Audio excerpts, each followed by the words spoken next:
যে একটা ডাকাতি হচ্ছে ইত্যাদি, এর 80% হচ্ছে প্যানিক, আর হয়তো 20% ফ্যাক্ট। তো এই যে মানুষের মধ্যে হানাহানি, এই জিনিসটা আমি নিশ্চিত যে আস্তে আস্তে এই জিনিসটা কমে আসতেছে, এবং কমে আসলে এই জিনিসগুলো থাকবে না। পলিটিক্যাল রাইভালরি থাকতে পারে, এবং অতীতেও যখন রাজনীতি ছিল তখন এই ধরনের কিছু রাজনৈতিক সংঘর্ষ হয়েছে এই দেশে, যেটা কাম্য না। আমি নিশ্চিত যে আমরা সবাই মিলে এটাকে আবার স্বাভাবিক পর্যায়ে নিয়ে আসতে পারবো। রাজনীতি থাকবে, রাজনীতি থাকতেই হবে, সেখানে মানুষ তাদের কথা বলবে, মিটিং হবে, মিছিল হবে, কিন্তু এটা যেন ধ্বংসাত্মক কোনো পর্যায়ে না যায়, ধ্বংসাত্মক কোনো কার্যকলাপ আমরা চাই না। এটা কখনোই দেশ জাতির জন্য মঙ্গলজনক না।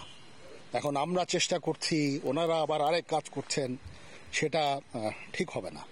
সেটা হলে কখনো এটা সম্ভব না। মানুষকে বুঝতে হবে যে এগুলো করে আমাদের নিজেদেরই ক্ষতি। আপনার প্রেস ক্লাব পুড়িয়ে দিল, কার ক্ষতি হলো? জনগণের ক্ষতি। এই যে আমি একটা জনগণের পয়সায় নির্মাণ কোনো কিছু আমি পুড়িয়ে দিলাম, স্থাপনা ধ্বংস করে দিলাম, এটা কার ক্ষতি? এটা আমাদের ক্ষতি। তো এই জিনিসটা সবাইকে বুঝতে হবে।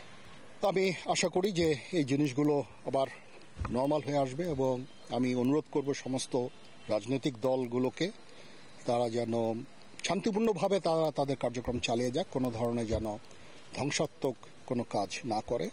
আমার তাদের প্রতি আবার এই অনুরোধ থাকবে। আমি নিশ্চিত যে ওনারা অত্যন্ত সেন্সিবল, তারা বুঝবেন যে জনগণের এখন দাবিটা কি। যদি জনগণ অরক্ষিত থাকে, যদি এখানে অশান্তি বিরাজ করে, তাহলে সেই রাজনীতি আমি নিশ্চিত যে ওনারা সেই রাজনীতি করবেন না, করেন না। সেটা কোনো দেশের জনগণের রাজনীতি হবে না। তো ওনারা এই জিনিসটা বুঝবেন, এবং আমি নিশ্চিত যে ওনারা যদি আমাদেরকে সাহায্য করেন, এবং আপনারা সবাই যদি আমাদের সাহায্য করেন, অবশ্যই আমরা আইন শৃঙ্খলা পরিস্থিতি অত্যন্ত স্বাভাবিক পর্যায়ে আমরা নিয়ে আসতে সক্ষম হব। সে উদ্দেশ্যে আমরা কাজ করে যাচ্ছি। চলেন আমরা একসাথে ওই উদ্দেশ্যে কাজ করি, এবং একটা দেশকে সুশৃঙ্খল এবং শান্তির পথে আমরা নিয়ে যাই।